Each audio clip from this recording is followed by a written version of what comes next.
I used to believe attraction was something you either had or you didn't.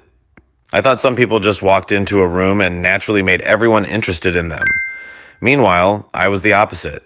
I'd spend more time imagining conversations than actually having them. I'd rehearse what I wanted to say. Then I'd overthink every possible outcome, and by the time I finally built up the courage, the moment was gone. Someone else had already started talking to them, or they'd simply left. For a long time, I blamed my personality. I told myself, maybe I'm just not naturally attractive. But after diving into behavioral psychology and social neuroscience, I realized something surprising. Attraction isn't only about looks. It isn't about having the perfect pickup line either. In fact, most people lose attraction before they even say their first interesting sentence because attraction starts long before words. It starts with how another person's brain feels around you.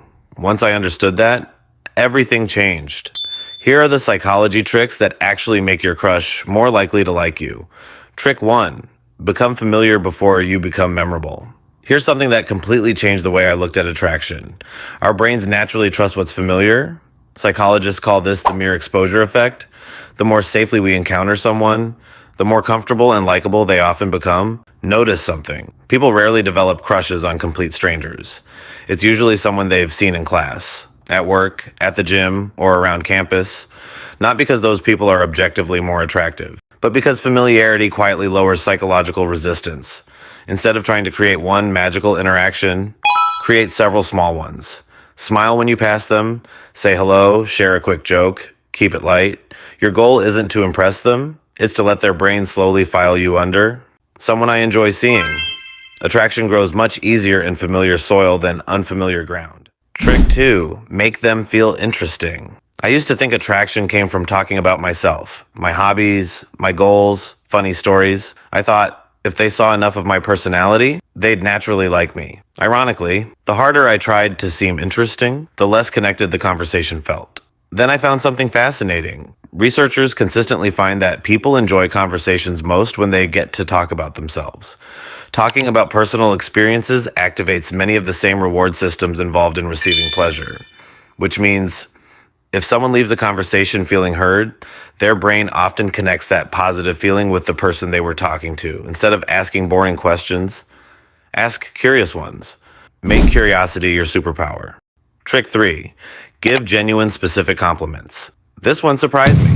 Generic compliments fade quickly.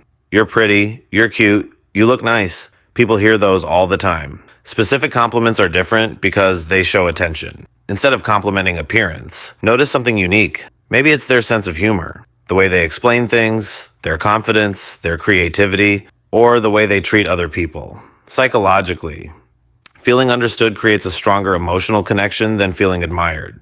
Everyone wants to be seen. Very few people feel truly noticed. There's a difference. Trick 4. Create positive emotional associations. One mistake I kept making was believing attraction happened inside one conversation. It doesn't. Our brains build emotional patterns.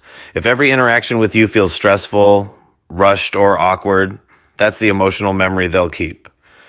But if your conversations include laughter, relaxation, playfulness, their brain slowly begins expecting those emotions whenever they see you.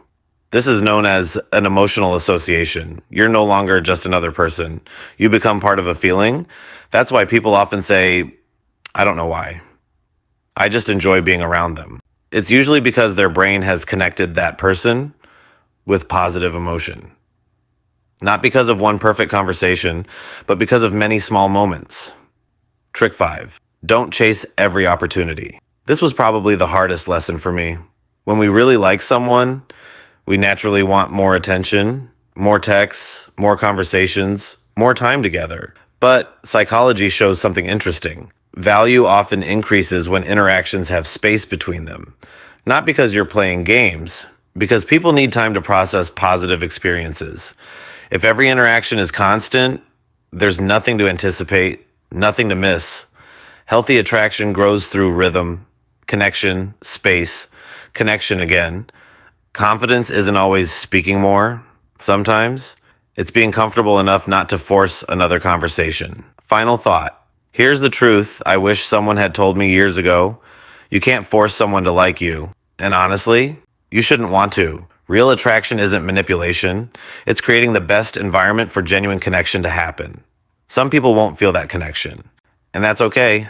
Others will, not because you became someone else, but because you finally stopped trying so hard to be liked and started focusing on making people feel comfortable, understood, and emotionally safe around you. Ironically, that's when attraction becomes effortless. Because the most attractive people in the room usually aren't the loudest. If you enjoyed this video and want more psychology-backed insights about attraction, confidence, and human behavior, make sure to subscribe. Because understanding people often starts with understanding yourself first.